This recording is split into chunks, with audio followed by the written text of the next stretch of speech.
call it. So my topic is building a product data moat in the age of AI. I was talking to some people, I was like, I wish we were down in Peru of the age of AI, because these are principles and ideas that I think you can use, I guess, with whatever software framework or things that are going on within your company. So hopefully you can kind of understand. We'll touch on AI here in a bit too. There we go. So quick background on me. Sorry if the font's really small. Is it too small? I don't know how to make it bigger. Let's see. There we go. Okay, so some background on me. I have a bachelor's in data science, a master's in data science. And so part of my master's thesis was working with traditional language models and doing some benchmarking with them against large language models. Specifically for my use case, I was benchmarking it against Llama 3. So I have 3 years of work experience previously as an AI ML scientist at General Motors.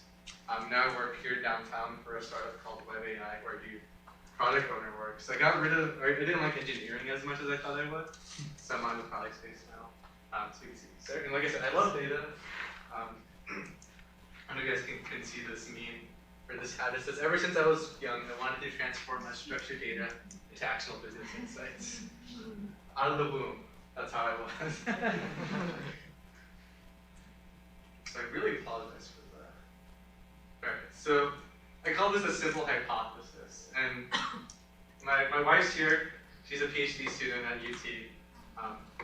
But one thing I like about science is hypotheses. And what exactly is a hypothesis? It's an underlying thing we think is true, and we try to prove or go against it. Typically, I like stating something is true and then trying to prove it wrong. This is the way I like to work. But the first hypothesis I want to talk about is AI isn't a moat or the moat that a lot of companies think it is. So data and users create defensibility against outside market pressures. And this is because, I'll show you in a slide in a little bit, but every AI large language company that's having these large language model initiatives keeps pushing towards newer state-of-the-art models rather than refining what they currently have. And so this is causing a lot of problems where, OpenAI or Llama or Anthropic drop a new model tomorrow, but then, smaller, scrappier startups and newer businesses make an API call change, and then larger enterprises might take a month or 2. And so within 2 months, everyone in the market has already competed to that new moat. All right, and then this is the promise, right? Ifs plus opportunities with a sample size of 1. So I truly believe if you just have be able to identify one user, understand who they are, you can start creating a moat around what your product is with data and large language models. And I guess any product in general. All right, and like I said, the promise, large product moat through compounding effects, and that's what this next slide is. This one I did fix the font a little bit. So this is actually good. We can read it. Oh, okay. Okay. Okay. All right, so this is kind of my formula way of thinking of it. Business foundation, so what you can compete on, is your data times your users plus AI. So AI, I call it like a lift rather than a compounder. Especially right now, since a lot of AI initiatives are really nascent. A lot of people are doing experimentations, and so we don't know if it'll be an exponential, multiplicative, or it could even cause some division within your product if you're not careful. So just for this base case, I like to add it on instead of some other condition. So like I said, AI gives lift, but not compound growth. And like main thesis, data times users equals a true flywheel effect. So this is kind of what I said. AI is pretty static, especially in a competitive business environment where everyone's competing on the same models, everyone has access to the same stuff. Unless you have a lot of money, you can create your own foundational model or training model. But like I said, that business foundation, your data times user will be the thing that will always be there and always help you understand where your product needs to go next. All right, this is my favorite chart. This one was created, I think, by Menlo Ventures. So this is what I was talking about, where the title is Builders Pay to Stay on the Frontier Despite the 10 times Annual Cost Decrease. And so with this chart, there's 2 things going on here, right? There's the timeline of the models becoming more powerful. but people always pick state-of-the-art rather than cost-effective. And so what does that cause in aggregate? It causes, like I said, the main thesis, a lot of people competing on the same models, but also makes it so that how would I describe this? Your scalable gains because of your AI initiatives never scale because of the cost decreasing. They scale because of the amount of users you go on top. Mm-hmm. So when you have business strategy, you want to make sure you can maintain your costs, you have predictable costs. And those predictable costs will always be easier to calculate when you have those smaller, more managed, cost-effective models rather than these state-of-the-art ones. Especially since state-of-the-art models always have weird pricings, and sometimes you really don't know where to go from there. Trying to think what else. Oh yeah, so the kind of things I talked about. And then, like I said, builders maintain a similar cost over time. So you're never gaining the efficiencies of AIs, you're just gaining higher compute power, which probably isn't what your company needs. What it needs is to understand how to either reduce the risk of using an AI model or learning how to monetize it better. All right, and then, like I said, inference at a sample size of 1. So what does this mean? We serve the individual, scale inference across users with a strong moat, and then insight from 1 creates a defensibility across many. So like a pretty simple concept, but I'm going to take it up a notch of capturing the right data. All right, so capturing the right data. So let me start. Yeah. Sorry. You don't have to zoom in. I think these slides are good? fine. Yeah. Oh, okay, just They're making fine sure. as they are. All right. Also, can you go back to the previous slide? I think, I don't know if the rest of the group got everything. Just wanted to read it again in full.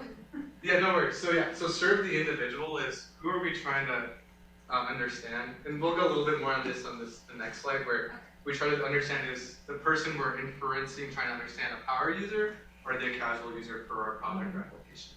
And that makes a big difference of how we do everything else, right? If we try to scale for casual users, it looks completely different than a business strategy where we scale for power users, especially when we took in the cost of inferencing. I'm not really following. Insight itself is defensible, or the data you get from all those users' insight is defensible? That's a good question. I would argue that insight from 1 person is better than insight from 0, especially if you're a real user, right?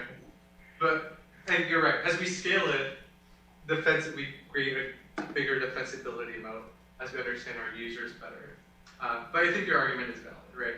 We're 1 person, yes, we get insight, we get information, but we don't have this scale for defensibility quite yet. So that's probably how I would reword it. So sorry if is this slide a little weird? I apologize for that. But long-term insight is not any defense, because everybody will learn your insights, right? You will have the case-specific insights, but over time, your insights, I would argue your insights are your own, as long as like you don't have a weird data leak or there's not a lot of market reports on what's going on. You kind of capture general trends. But I'm going to explain this in a couple slides, so maybe the order may a little bit, or change a little bit. But you're going to understand better the unit economics of your product, how to calculate the revenues or the AI revenue specifically for your company. And like I said, since it's pretty nascent, it's still kind of hard to figure out what a good benchmark is. But I could see, maybe like 10, 15 years, we all understand like, oh, if you spend more than, I don't know, like 50 cents on IA inferencing per product user, then you're like you're over something or something. Mm-hmm. But yeah, so I guess in the short term, this would be true. In the long term, I think it holds up less to scrutiny. Okay, all good. Okay. All right, so capturing the right data. So not all data is equal. And so this is where I talk about power users and casual users. And one thing I like to think about, especially in the world of AI usage, is we have a power law where it's like 80% of our inference of our compute is taken by 20% of our users. And so it's kind of hard because when you're working at an AI startup, especially when you have costs that are variable per user, power users may seem more expensive. And you're like, we see this a lot with companies like Replit, not so much with Anthropic and ChatGPT, but some of these ones where they're like, here's 500 AI credits to use every month. And you're like, well, why would I pay for credits when I can use normal software that does this just as well. But understanding who your power users are and your casual users help you understand exactly where your product should be. So for power users, they give you, like I said here, rich signals of interactions within your product. So I've seen this a lot at the company I work at, where the more we try to understand who our power users are, and each company has its own set of definitions, right? Like either people that use high volumes of interactions or people that just end up costing the company a lot. The same with casual users, right? These are people who periodically show up and perhaps don't know how to use product effectively down the road. But identifying two gives you different monetization strategies, right? So for a power user, sometimes you want to rein them in and be like, you guys are using too much money, you're costing us too much, like you only give us 500 in revenue, and we spend about $700 a month for you on inference costs. But that gives you interactions of like, what do people really value from your product from an AI standpoint? And even from a traditional software, it's more of an embedded AI solution. And the same with casual users, right? Where in the customer journey are they lacking the information to make the next step, right? Because not all people need AI-powered solutions, but all people do need to know that the solution you're selling fixes their problem. And so that's where understanding these two different groups comes into play to understand where to focus your decision making on. And like I said, the last thing is token cost is not free. They have to measure that versus the value they gain and the cost that they're paying for that. I have some questions there, but I don't know if I can. Yeah. There's a sentence that a poor data strategy can be flipped. Oh, what happened to the rest of that? I said, the statement there was a poor data strategy can be recovered from. Yeah, so I think a lot of people believe if you don't have like the perfect data strategy right from the beginning of your venture, then it'll fall apart when you're ready to scale. I don't think that's necessarily true. I've seen companies where they start capturing data like 2 or 3 years after they start, and they do just fine, just because they have a backlog of anecdotal customer testimonials and data that isn't necessarily captured in a cohesive database. So don't, like if your company's trying to figure out what to do, you guys pick up from wherever you are and keep going. Sorry about that, I didn't realize I did that. All right, so the next thing I want to talk about is metrics for AI-enabled products. These aren't industry standards. These are just ones I kind of thought about when thinking about, how we calculate the cost of AI and things like that.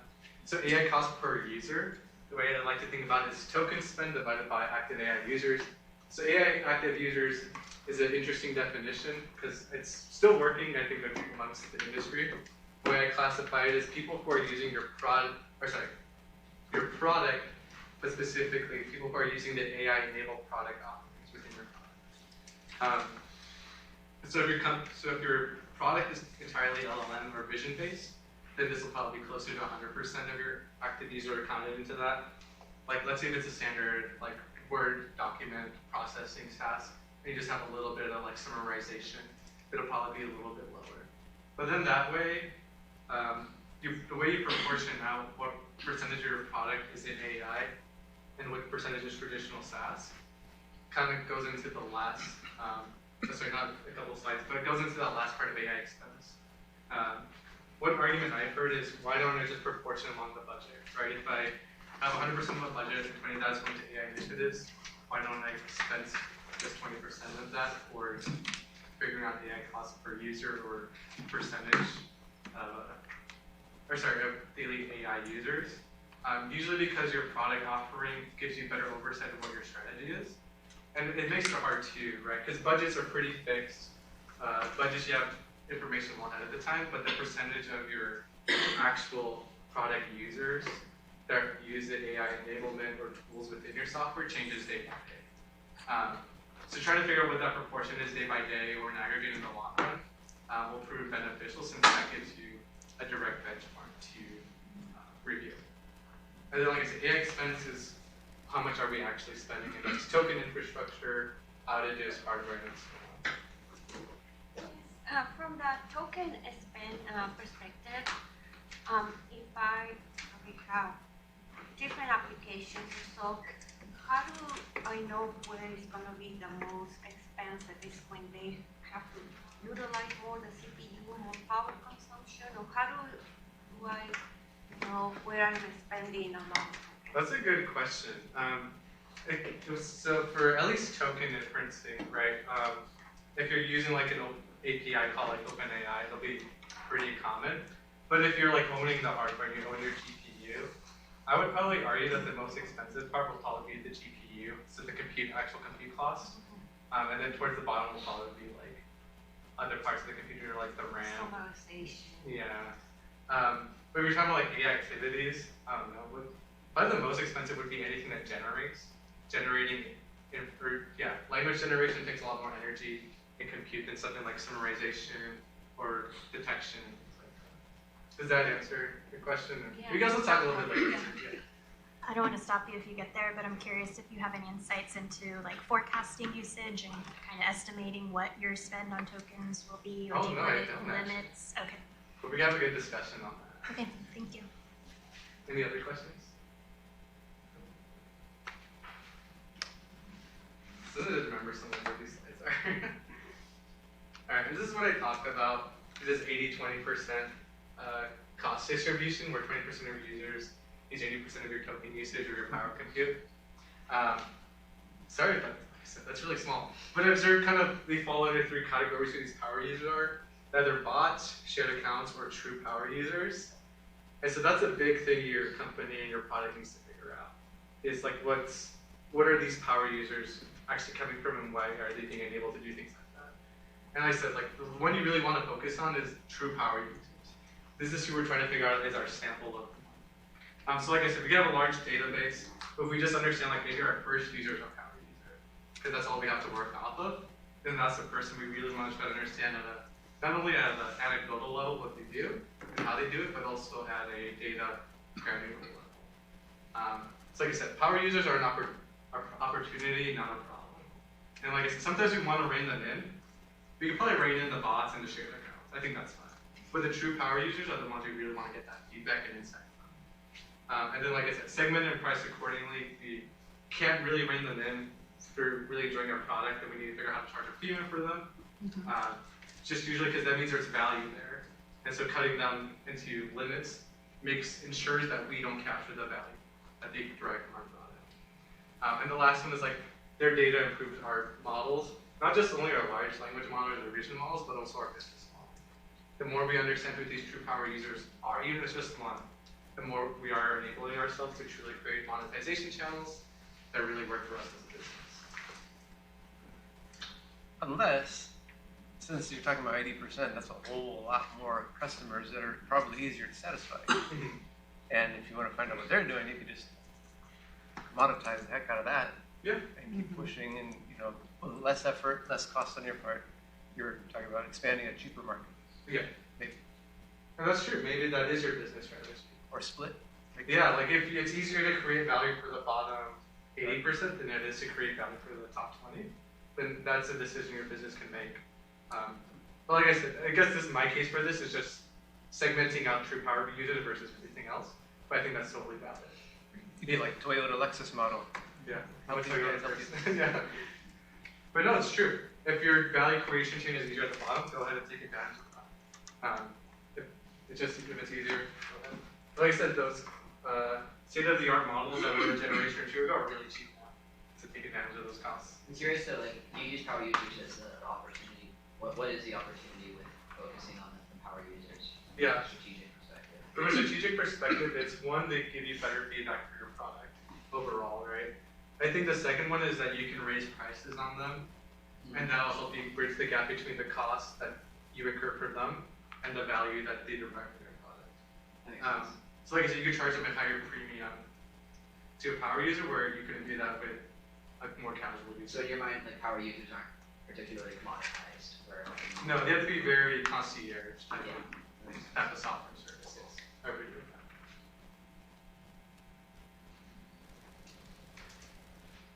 Alright. How much time do I have? Well, I do not have a lot of time. I'm trying to think what else. Profitability. This makes sense. We can go over it. We're all here to make a profit some way, somehow.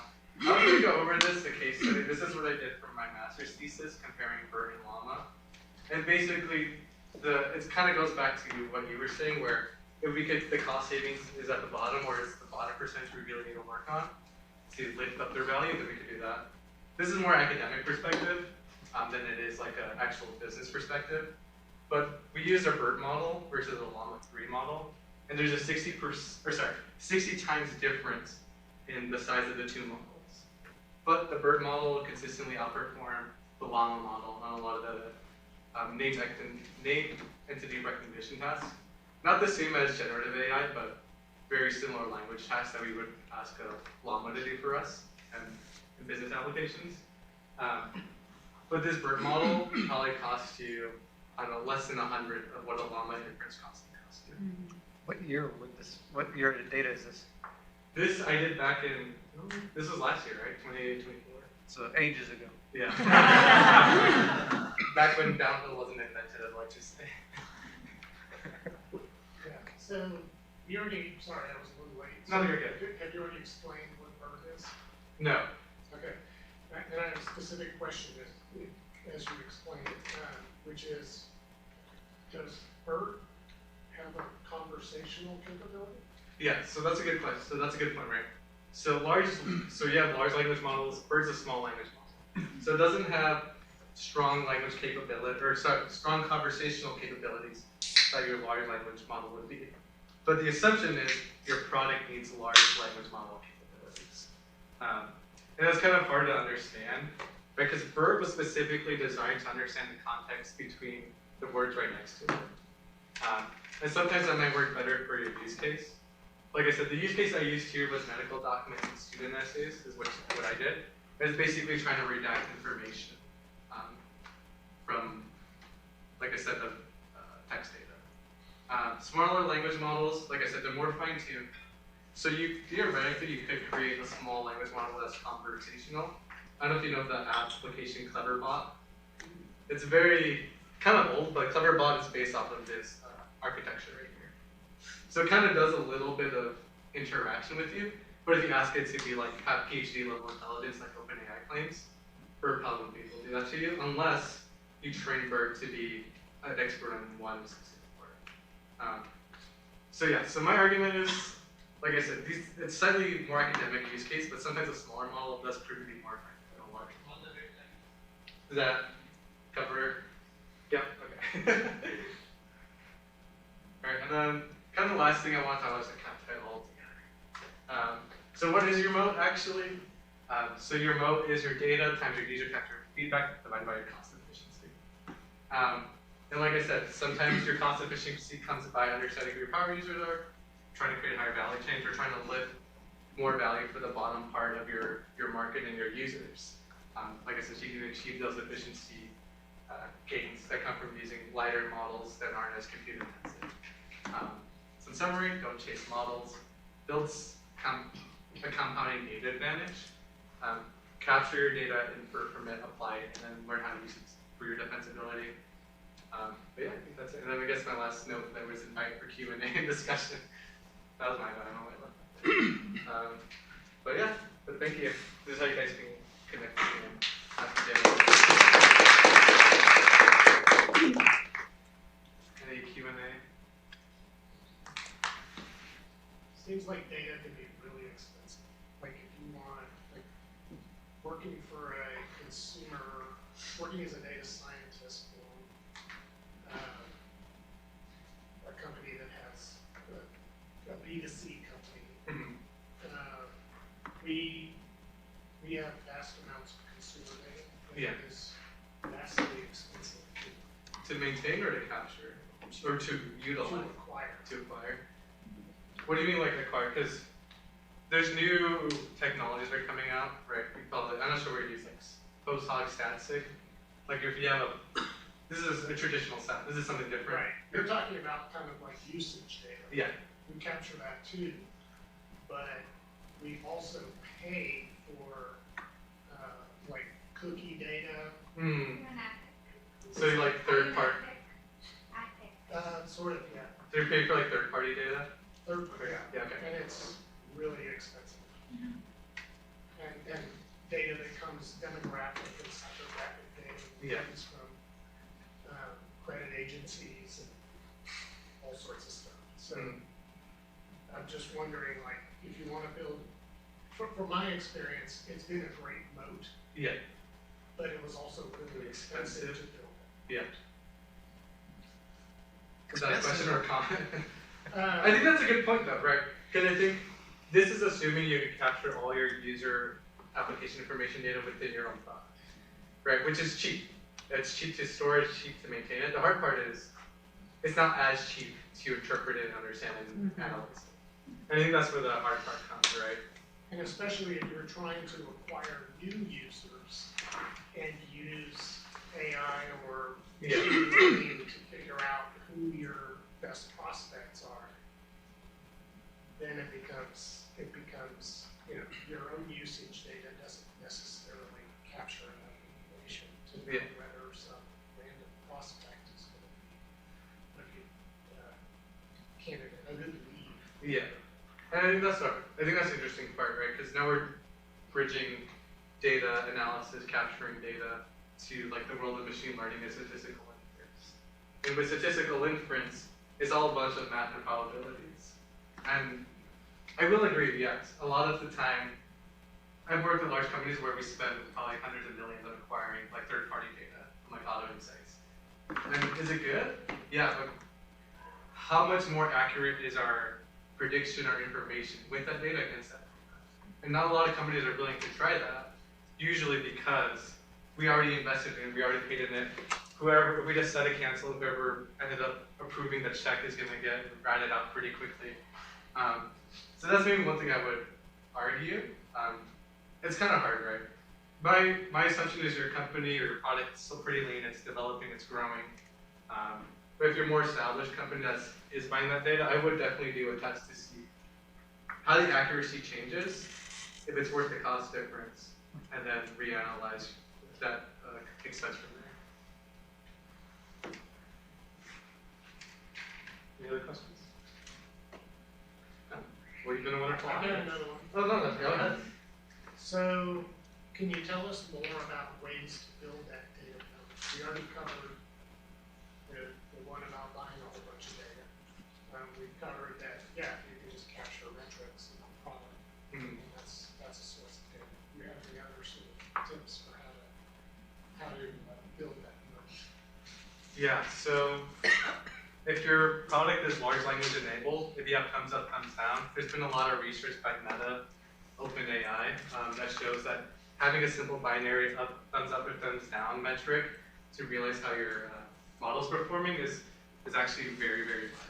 And it doesn't take a lot to infer what's actually going on in the model from there. So that's one good source. Is that the right direction, or what do you think about that? Sure, that sounds like a great example. I hadn't thought of and that's like Reddit too. Yeah. Even Reddit has like a ton of Yeah. thumbs up and thumbs down. Yeah, like the way Meta the way Meta is designed to train its consumer-facing models is with a thumbs up, thumbs down method. And so what it's doing, this is very technical, so if you don't want to hear the technical jargon, just feel free to zone out right now. But the idea is that there's a function that helps people understand if a thumbs up, it retrains the model every couple hundred thousand iterations, or if it's getting more thumbs up to retrain itself. If it's thumbs down, to keep retraining itself based on the thumbs up, thumbs down. We could talk more about the paper. I thought it was best. This is a weird one. This is beyond the scope of what I'm teaching. I was reading a different paper by OpenAI where it showed that if you have a large language model, people are more willing to give it a thumbs up than a thumbs down because they think it's their friend, and you'll offend their friend by giving it a thumbs up. So that was just a fun insight. Any other questions, discussions? No, going once? All right, well, thank you so much.